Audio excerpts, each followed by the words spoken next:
हमारे बड़े बुजुर्गों ने जीवन जीने के लिए अपने जीवन के अनुभवों से निकल कर के एक बहुत प्यारी बात कही है जो हम सबके लिए जीवन में अपनाने योग्य है। और उन्होंने कहा है कि मुसीबतें जब भी आती है तो मुंह के रास्ते आया करती है।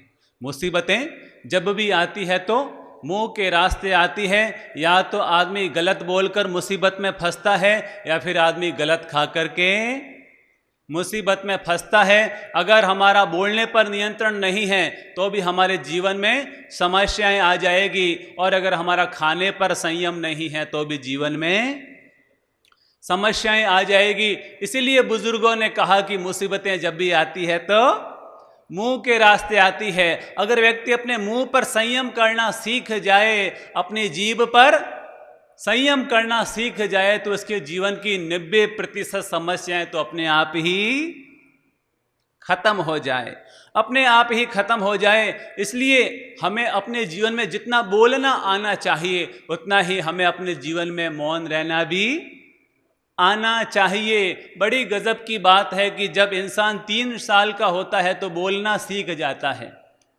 जब 3 साल का होता है तो बोलना सीख जाता है, लेकिन 30 साल में भी क्या बोलना ये सीख नहीं पाता है। और चुप रहना तो जीवन भर भी नहीं सीख पाता है।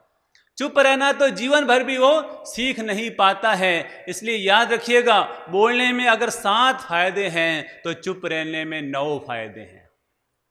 बोलने में 7 फायदे हैं तो चुप रहने में 9 फायदे हैं। गुरुदेव श्री चंद्र प्रभ जी का ये वाक्य तो पूरे विश्व में पॉपुलर हुआ है कि बोलना अगर चांदी है तो चुप रहना सोना है।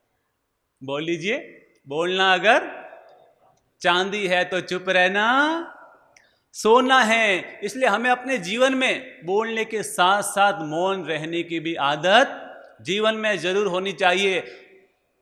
अगर हमारे घर के बड़े बुजुर्ग वो तकलीफ में क्यों आते हैं, वो परेशान क्यों रहते हैं? अपनी इसी वाणी के कारण। अगर बड़े बुजुर्ग लोग अपनी वाणी पर संयम रखेंगे तो घर में कभी परेशानी का सामना नहीं करना पड़ेगा। इसलिए हमें अपने जीवन में बोलने के साथ साथ अपनी वाणी पर मौन रखने की आदत भी जरूर रखनी चाहिए। भगवान श्री महावीर ने बहुत प्यारे शब्द कहे थे। नंबर 1 भाषा समिति, नंबर 1 भाषा समिति, और नंबर 2 वचन गुप्ती। नंबर 2 वचन गुप्ती। भाषा समिति यानी जब भी बोलो तो सावधानी से बोलो, और वचन गुप्ती यानी कि मौन रहने की भी आदत डालो। तो हमें अपने जीवन में बोलने और मौन रहने के बीच में संतुलन जरूर बना करके रखना चाहिए। हम जितना बोलते हैं, दिन भर हम जितना बोलते हैं, अगर हम उसका आधा भी कर लें, तो हमारी आधी समस्याएं खत्म हो जाएगी। एक पति पत्नी रास्ते से जा रहे थे और पत्नी बोले जा रही थी। तभी पति के मन में आया, अब क्या करूं। तभी उसे सामने एक पान की दुकान नजर आई तो उसने पान खरीदा और पत्नी को दिया।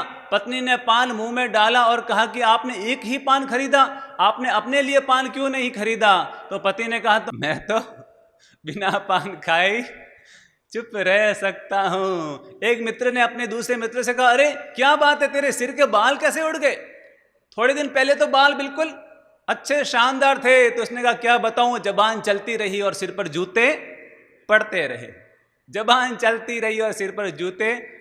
रहे। तो प्लीज आज हम अपने जीवन में ये समझते हैं कि हमें मौन रखने की आदत अपने जीवन में क्यों रखनी चाहिए, मौन रखने से क्या क्या फायदे मिलते हैं, मौन रखने से जीवन में क्या क्या परिणाम आते हैं। आपने भगवान श्री महावीर का जीवन पूरा सुना है, और उसमें आपने ये भी सुना है कि जब भगवान श्री महावीर साधना काल में थे तो उन्होंने 5 संकल्प लिए थे। लेकिन उन्होंने जो सबसे पहला संकल्प लिया था वो क्या था? मैं जब तक परम ज्ञान को प्राप्त नहीं कर लूंगा, जब तक मैं आत्मज्ञान को प्राप्त नहीं कर लूंगा, तब तक मैं आजीवन मौन व्रत को धारण करता हूं। और कहते हैं कि भगवान श्री महावीर ने अपने पूरे साधना काल में सिर्फ एक बार वाणी का उपयोग किया, सिर्फ एक बार वाणी का उपयोग किया और सिर्फ एक बार उनकी आंख से आंसू आए। मालूम है वाणी का उपयोग कब किया? कब उपयोग किया? जब चंड कौशिक को प्रतिबोध देना था तो उन्होंने केवल 2 शब्दों का उपयोग किया था, बुझ बुझ, और वह केवल 2 शब्द ही उसके लिए बहुत बड़े शास्त्र का काम कर गए। और वो सांप जो अपने मुंह से जहर उगल रहा था उसने अपने मुंह पर मौन धारण कर लिया। और एक बार उनकी आंखों में आंसू आए जब उनके कान में कीलें मारी गई, कान में कीलें मारी गई, तभी उनकी आंख में आंसू नहीं आए। उनके जीवन में कितने ही उपसर्ग आए, कितनी ही व्याधियां आई, परेशानी आई, लेकिन फिर भी उनकी आंख में कभी आंसू नहीं आए। लेकिन जब उनकी कान से कीलें निकाली गई तब उनकी आंख में आंसू आए। तो वैद्य ने पूछा, भगवान आंख में आंसू क्यों आ रहे हैं? तब भगवान ने कहा था, मुझे इसलिए नहीं आ रहे कि मेरे अंदर बहुत ज़्यादा पीड़ा हो रही है, मेरे आंख में इसलिए आंसू आ रहे हैं कि मैंने तो इसे समता भाव से सहन कर लिया, लेकिन जब इसी कर्म का उदय उस ग्वाले के उदय में आएगा तो वो बेचारा कैसे सहन कर पाएगा। इतनी भीतर में करुणा, इतनी भीतर में दया और इतनी मौन के प्रति अभीप्सा। तो हमारे जीवन में भी अगर हमें मुक्ति के द्वार खोलने हैं, अध्यात्म के द्वार खोलने हैं, अपने जीवन में साधना के मार्ग पर आगे बढ़ना है, शांति और मुक्ति के मार्ग पर आगे बढ़ना है, तो भगवान कहते हैं कि हमें अपने जीवन में मौन व्रत को जरूर धारण करना चाहिए, मौन को अपने जीवन से जरूर जोड़ना चाहिए। हमें रोज 24 घंटे मिलते हैं, 1 घंटे में कितने मिनट होते हैं? 60 मिनट होते हैं, और 1 मिनट में 60 सेकंड होते हैं। अगर हम पूरा कैलकुलेशन करेंगे तो हमें 24 घंटे में 1440 मिनट मिलते हैं। मैं आपसे ये निवेदन कर रहा हूं कि आप 1400 मिनट भले ही बोलते रहिए, लेकिन केवल 40 मिनट के लिए ही मौन धारण कर लीजिए। अगर आप केवल 40 मिनट ही मौन धारण कर लेंगे तो आपके 1440 मिनट सार्थक हो जाएंगे। तो अपने जीवन में थोड़ा थोड़ा मौन लाने की भी आदत रखिए। आजकल पति पत्नी में तलाक क्यों बढ़ रहे हैं? इसी जबान के कारण। जबान पर कंट्रोल नहीं है, आपस में तैश तकरार बढ़ जाती है और परिणाम तलाक के रूप में सामने आ जाता है। अगर पति पत्नी अपनी वाणी पर संयम रखे, अपनी वाणी पर नियंत्रण रखे, अपने जीवन में मौन धारण करके रखे, तो कभी तलाक की नौबत ही नहीं आएगी। अब मैं आपको बताता हूँ शादी से पहले क्या स्थिति होती है और शादी के बाद क्या स्थिति होती है। शादी से पहले तो वो हीरो नंबर 1 होता है और शादी के बाद वो कुल्ली नंबर 1 बन जाता है। शादी से पहले सोचता है मैंने प्यार किया, मैंने प्यार किया, मैंने प्यार किया, और शादी के बाद सोचता है अरे ये मैंने क्या किया, अरे ये मैंने क्या किया। शादी से पहले तो कहता है अरे ये खा ले, ये खा ले, ये खा ले, ये खा ले, और शादी के बाद कहता है प्लीज मेरी जान मत खा, प्लीज मेरी जान मत खा। शादी से पहले तो कहता है कि तुम बिन रहा न जाए, तुम बिन रहा न जाए, और शादी के बाद कहता है कि अब तुझको सहा न जाए, अब तुझको सहा न जाए। शादी से पहले तो कहता अरे कब मिलने के लिए आओगी, कब मिलने के लिए आओगी, कब मिलने के लिए आओगी, और शादी के बाद कहता है कि अरे कब पियर जाओगी, कब पियर जाओगी। शादी से पहले तो कहता है अरे कुछ बोलो ना, अरे कुछ बोलो ना, अरे कुछ बोलो ना, और शादी के बाद कहता अरे थोड़ा चुप भी रह लो ना, अरे थोड़ा चुप भी रह लो ना। ये हमारे जीवन की हकीकतें हैं। अगर हम अपने जीवन में थोड़ा सा मौन ले आए, याद रखिएगा दूसरों को समझाना है, दूसरों को समझाना है तो बोलना जरूरी है, लेकिन अगर खुद को समझना है तो मौन रहना जरूरी है। अगर खुद को समझना है तो मौन रहना जरूरी है। इसलिए याद रखिएगा पति तब लगता है हनी जब वो कमा करके लाता है मनी। पति तब लगता है हनी जब वो कमा करके लाता है मनी, और पत्नी तब लगती है क्यूट जब वो रहती है म्यूट। तो अपने जीवन में आज हम समझते हैं कि हम किस तरह अपने जीवन में मौन को लेकर के आए, किस तरह हम अपने जीवन को मौन से जोड़ करके हम अपने जीवन में शारीरिक, मानसिक, आध्यात्मिक विकास कर सकते हैं। हर युवक की एक इच्छा होती है, हर युवक की एक इच्छा होती है कि उसकी जो सैलरी है वो 7 अंकों में हो। कितनी? सैलरी 7 अंकों में हो और बचत 6 अंकों में हो, 5 रूम का घर हो, 4 पहिए वाली गाड़ी हो, 4 पहिए वाली गाड़ी हो और साल में 3 हफ्ते की छुट्टी हो, 2 प्यारे बच्चे हो और एक मौन बीबी हो। ये हर युवक की इच्छा हुआ करती है। अब हम समझते हैं, गुरुदेव श्री ललित प्रभु जी ने कुछ समय पहले हमें प्रवचन में कहा था, बहुत प्यारी लाइन है जो हमें जीवन भर याद रखने जैसी है, कि अगर शरीर पर घाव लग जाए तो दवाई से ठीक होता है, जीभ पर घाव लग जाए तो बिना दवाई के ठीक होता है, लेकिन जीभ से घाव लग जाए तो वो कभी ठीक नहीं होता है। इसलिए जहां तक हो सके ये विवेक रखिए कि मेरी जीभ से किसी को घाव नहीं लगना चाहिए। मौन 4 तरह के होते हैं। नंबर 1 वाणी का मौन, नंबर 2 तन का मौन, नंबर 3 मन का मौन और नंबर 4 भीतर का मौन, अंतर मन का मौन। तो मौन की शुरुआत कहाँ से होती है? वाणी से। मौन की शुरुआत वाणी से होती है, फिर धीरे धीरे वो तन पर आता है, फिर वो धीरे धीरे मन पर आता है और फिर उसके बाद अपने अंतर मन में मौन साकार हो जाता है, तो जीवन का आनंद ही अनेरा हो जाता है। मौन के 3 चरण होते हैं। नंबर 1 वो है अभ्यास। पहला कौन सा चरण है? अभ्यास। हमें मौन की शुरुआत धीरे धीरे करनी होगी। सबसे पहले हमने 10 मिनट का मौन लिया, फिर हमने 20 मिनट का मौन लिया, फिर हमने 30 मिनट का मौन लिया, फिर हमने 40 मिनट का मौन लिया, फिर हमने 50 मिनट का, फिर हमने 60 मिनट का। इस तरह धीरे धीरे धीरे धीरे हमें अपने मौन का अभ्यास करना होगा, धीरे धीरे मौन का अभ्यास करना होगा। तो ये नंबर 1 है अभ्यास और नंबर 2 है कसौटी। नंबर 2 कसौटी। जब हम मौन रखते हैं तो हमारी कसौटी होनी शुरू हो जाती है। जब हम मौन में होते हैं तो कोई बोलता अरे थे तो मौन लेने बैठ गया, कोई कुछ भी कह देता है, कोई कुछ भी सुना देता है, कोई घटना दुर्घटना घट जाती है, कोई क्रिया प्रतिक्रिया हो जाती है, तो उस समय हमारे मौन की कसौटी होती है कि बंदा कितना मौन है, केवल वाणी से ही मौन है या भीतर से भी मौन है। और तीसरा है वो है परम आनंद। जब हम इस कसौटी में पार उतर जाते हैं तो हमारे भीतर में आनंद के झरने फूटने शुरू हो जाते हैं। इसलिए अपने जीवन में हम मौन को धारण करते हैं। याद रखिएगा, अगर आप साधना में आगे बढ़ना चाहते हैं तो मौन जरूरी है। अगर आप अपने आध्यात्मिक विकास करना चाहते हैं तो मौन जरूरी है। अगर अपने जीवन में परम लाभ, केवल लाभ को प्राप्त करना चाहते हैं तो मौन जरूरी है। अगर आप शांति पाना चाहते हैं तो भी मौन जरूरी है। सारे जो रास्ते खुलते हैं, सारे शांति और आनंद और मुक्ति के जो रास्ते खुलते हैं वो मौन के राजमार्ग से ही खुला करते हैं। मौन हमारी साधना का शुभारंभ भी है, मौन हमारी साधना का मध्य भी है और मौन हमारी साधना का उपसंहार भी है। इसलिए अपने जीवन में थोड़ा मौन रखने की भी आदत हमें जरूर रखनी चाहिए। एक बार क्या हुआ, एक पंडित जी के पास 3 लड़के आए और लड़कों ने पूछा कि हम तीनों एग्जाम का रिजल्ट लेने जा रहे हैं, ये बताओ कि हमारे में पास कौन होगा और फेल कौन होगा।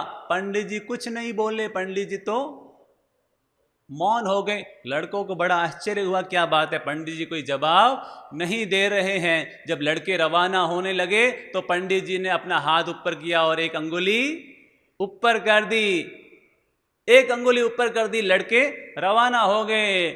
और जब वापस लड़के रिजल्ट लेकर के आए तो पंडित जी को कहने लगे, अरे पंडित जी वाह, आपने तो क्या भविष्यवाणी की। हकीकत यह है कि हमारे में 1 फेल हुआ और 2 पास हो गए। पंडित जी मुस्कुराए और मन ही मन समझने लगे, अगर मैं ये कहता कि 1 पास होगा बाकी फेल होंगे तो भी ये अच्छा नहीं लगता, और अगर मैं ये कहता कि 1 फेल होगा और 2 पास होंगे तो भी अच्छा नहीं लगता। मौन में जवाब दे दिया, 1 का मतलब 1 फेल भी हो सकता है और 1 पास भी हो सकता है। दोनों ही संभावनाएं। तो मौन के कई बार उत्तर बड़े प्रभावशाली हुआ करते हैं। इसलिए अगर हमारे केवल बुद्धि से शब्द निकलेंगे, अगर केवल हमारे बुद्धि से शब्द निकलेंगे तो सामने वाले के दिमाग को प्रभावित करेंगे, लेकिन अगर हमारे मौन से शब्द निकलेंगे तो वो सामने वाले के दिल को प्रभावित और परिवर्तित कर डालेंगे। इसीलिए भगवान श्री महावीर ने जब मौन की साधना की और जब फिर उन्होंने वाणी का उच्चारण करना शुरू कर दिया तो छोटे से भी उनका संदेश निकलता, छोटी सी भी उनकी वाणी निकलती तो सामने वाले की आत्मा ही परिवर्तित हो जाती। तो मौन से जो निकले शब्द होते हैं वो बड़े प्रभावशाली और चमत्कारी हुआ करते हैं। आपको मालूम है हमारे गुरुदेव के पिताजी महाराज साहब, बाबूजी महाराज साहब गणिवर श्री महिमा प्रभ सागर जी, जिन्होंने अपने जीवन के अंतिम दिनों में मौन धारण कर लिया था और उन्होंने संकल्प ले लिया था कि जब तक मेरे प्राण नहीं निकलेंगे तब तक मैं आजीवन मौन व्रत धारण करता हूँ। गुरुदेव ने कहा अरे 1 साल का मौन ले लीजिए, आजीवन मौन लेने की क्या जरूरत है। लेकिन उन्होंने कहा कि जीवन को मैंने समझ लिया, जीवन का स्वरूप देख लिया, अब तो मैं अपने में रहना चाहता हूँ। लेकिन मौन ने ऐसा चमत्कार किया, ऐसा चमत्कार किया और उनके जीवन में इतने सद्गुण आ गए, इतने सद्गुण आ गए कि संबोधि धाम में एक बार वो पट्टे पर बैठे थे और अचानक उनकी बीपी थोड़ी हाई लो हुई और वो धड़ाम से नीचे गिर पड़े। पूरा चेहरा एकदम लाल लाल लाल लाल हो गया। तभी गुरुदेव आए और अरे बाबूजी साहब, अरे बाबूजी साहब ये क्या हो गया, ये क्या हो गया। तब बाबूजी साहब ने केवल इतना ही कहा था, मुस्कुराते हुए केवल इतना ही कहा था कि कुछ नहीं हुआ। ये है मौन का चमत्कार। अगर कोई बड़ी दुर्घटना भी घट जाती है, कोई व्याधि भी आ जाती है, तो मौन की साधना का ऐसा चमत्कार होता है कि मन को प्रभावित होने नहीं देती।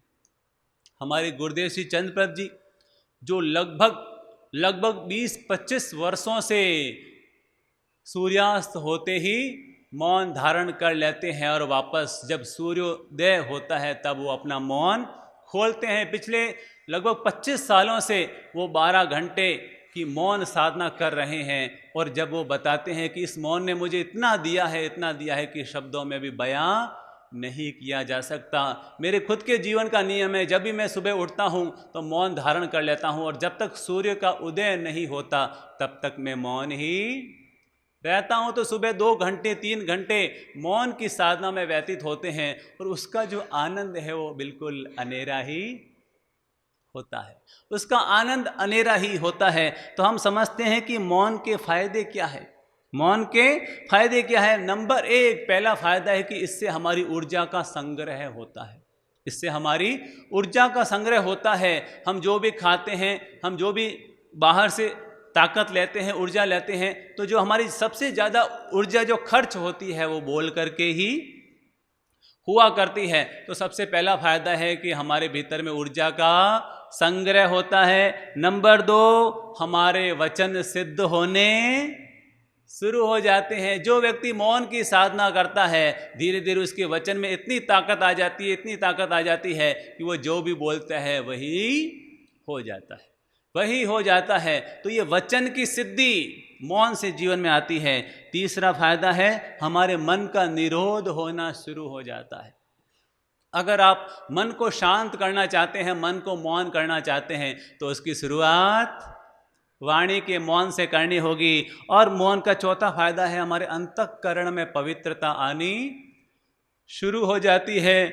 मौन का 5वां फायदा है हमारे विचारों में स्फूर्ति आनी शुरू हो जाती है। मौन का 6ठा फायदा है हमारी वाणी में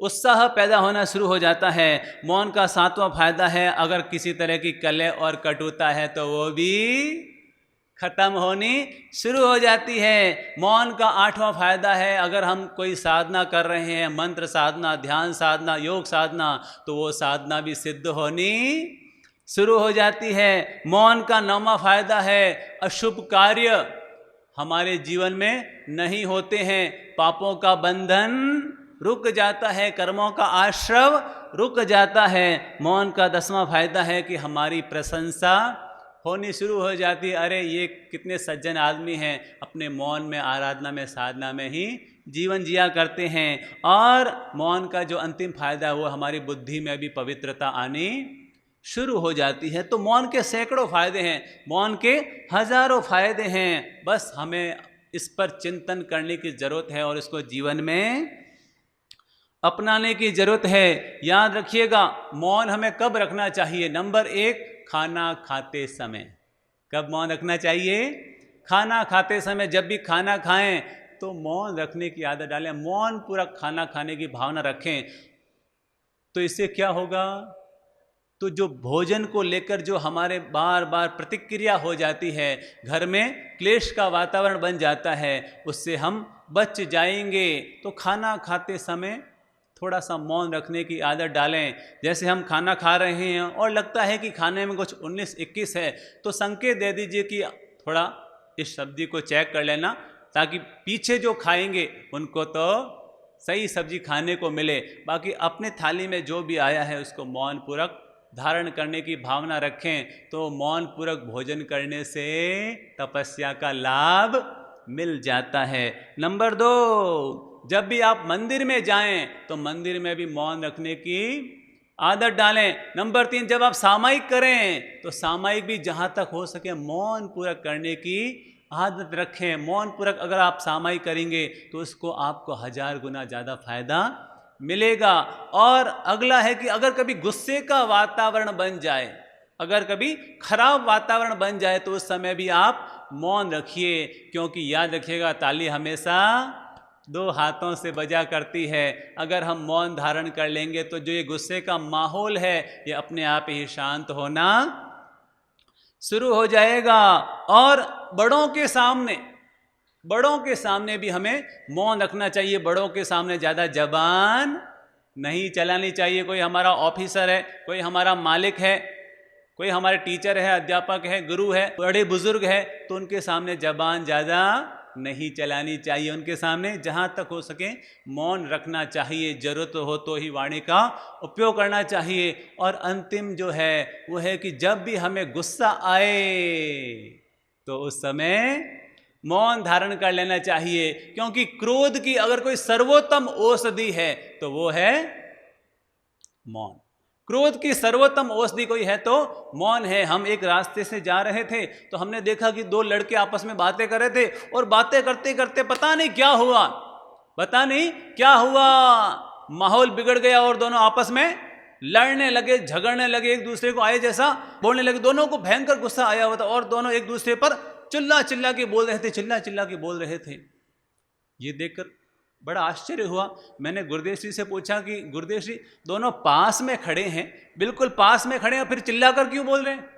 दोनों बिल्कुल पास में खड़े हैं और फिर भी चिल्ला कर बोल रहे हैं। भाई आराम से बोलो, बात तो आराम से समझ में आ जाएगी, सुनने में आ जाएगी। तब गुरुदेव जी ने कहा कि जब व्यक्ति क्रोध में होता है तो भले ही वो पास में खड़ा हो, लेकिन मन से इतना दूर हो जाता है कि उसको चिल्ला कर अपनी बात कहनी पड़ती है। लेकिन जब व्यक्ति प्रेम में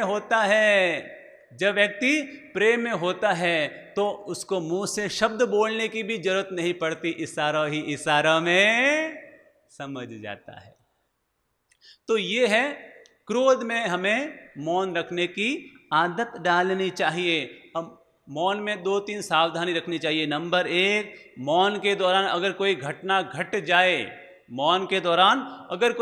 घट जाए तो संकल्प लीजिए कि मौन के दौरान कोई भी घटना घटेगी तो मैं अपनी ओर से कोई प्रतिक्रिया नहीं करूंगा। और नंबर 2, वाणी के मौन के साथ साथ अपने मन का मौन साधने का भी लक्ष्य रखें। केवल मुझे वाणी का मौन ही नहीं करना है, मुझे अपने मन को भी मौन करना है। मन की जो खटपट जो 24 घंटे चलती रहती है, तो मन पर भी मौन साधने का लक्ष्य रखना है। और नंबर 3, हमें अपने जीवन को आईना बन करके जीना है। एक सज्जन गुरुदेव के पास आए, गुरुदेव से कहा कि हमारी तो छोटी सी दुनिया है, उसमें भी मन इतना भटकता रहता है, और आपकी तो इतनी बड़ी दुनिया है, हजारों भगत हैं, तो क्या आपका मन नहीं भटकता है? तब गुरुदेव ने बहुत प्यारी बात कही थी कि भैया, हम लोग कैमरा बन करके नहीं जीते हैं, हम आईना बन करके जीते हैं। हम लोग कैमरा बंद करके नहीं जीते हैं। कैमरा क्या करता है, जो भी आता है उसको क्लिक अपने अंदर ले लेता है, और आईना जब कोई सामने आए तो दिखा देता है, और वो गया तो आईना साफ। तो हमें भी अपने जीवन को आईने की तरह जीने की कोशिश करनी चाहिए। अगर ये 3 मंत्र हमारे जीवन में आ जाते हैं तो मानकर चलिए हम मौन का बेहतरीन परिणाम प्राप्त कर सकते हैं। गुरुदेव श्री चंद्रप्रभ जी की ये लाइनें बड़ी फेमस हुई है, उनका ये भजन बड़ा फेमस हुआ है कि मौन है शिवपुर का सोपान, मौन है शिवपुर का सोपान, होते झगड़े शांत बने घर, सचमुच स्वर्ग समान मौन है शिवपुर का सोपान। मौन धर्म है, मौन साधना, समरसता की कुंजी, और मौन महाव्रत, मौन तपस्या, ध्यान योग की पूंजी। अरे मन का मौन सधे तो सधता, सचमुच आत्म ज्ञान मौन है शिवपुर का सोपान। मौन है शिवपुर का सोपान, चुप रहना भी एक कला है, सबसे मीठी चुप्पी, और जब कोई गुस्सा कर बैठे बनिए मौन स्वरूपी, समता समरसता से जन्मे अंतर की मुस्कान मौन है शिवपुर का सोपान। बोल लीजिए, मौन है शिवपुर का सोपान। ज्ञानी की पहचान वचन से, बोले मधुरिम वाणी, मीठे मधुर वचन में देखो प्रभु की झलक सुहानी। जब भी बोले अमृत घोले, दे सबको सम्मान मौन है शिवपुर का सोपान। मौन शांति का परम धाम है, मौन महाव्रत धारे, झूठ कपट निंदा से बचकर अपनी दुर्गति टारें। अरे ध्यान मौन के सरवर पर हम कर लें अमृत पान, मौन है शिवपुर का सोपान। 12 वर्ष मौन रखने से वचन सिद्धि हो जाती, और 2 घंटा नित मौन करे तो नई ताजगी आती। बोल लीजिए, 12 वर्ष मौन रखने से वचन सिद्धि हो जाती, और 2 घंटा नित मौन करे तो नई ताजगी आती। अरे चंद्र प्रभु से प्रीत लगाकर पाले शुभ वरदान, मौन है शिवपुर का सोपान। तो मैं सभी भाई बहनों से निवेदन करूंगा कि अगर आप अपने जीवन में शांति, मुक्ति और प्रेम को अपने जीवन में लाना चाहते हैं तो प्लीज रोज कम से कम 1 घंटा,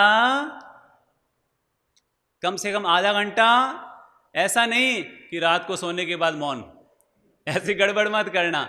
ऐसा नहीं कि दोपहर में घर में जब कोई नहीं है तब मौन, जब सब लोग हैं उसमें भी हम मौन हैं, तो इसका मजा ही कुछ और है। तो रोज आधा घंटा, 1 घंटा, 2 घंटा मौन को अपने जीवन में धारण करने का संकल्प लें, अपनी भावना बनाएं, और केवल 1 साल तक, केवल 1 साल तक आप ये नियम का पालन कीजिए। आपको खुद को लग जाएगा कि मौन ने मुझे अपने जीवन में क्या दिया है।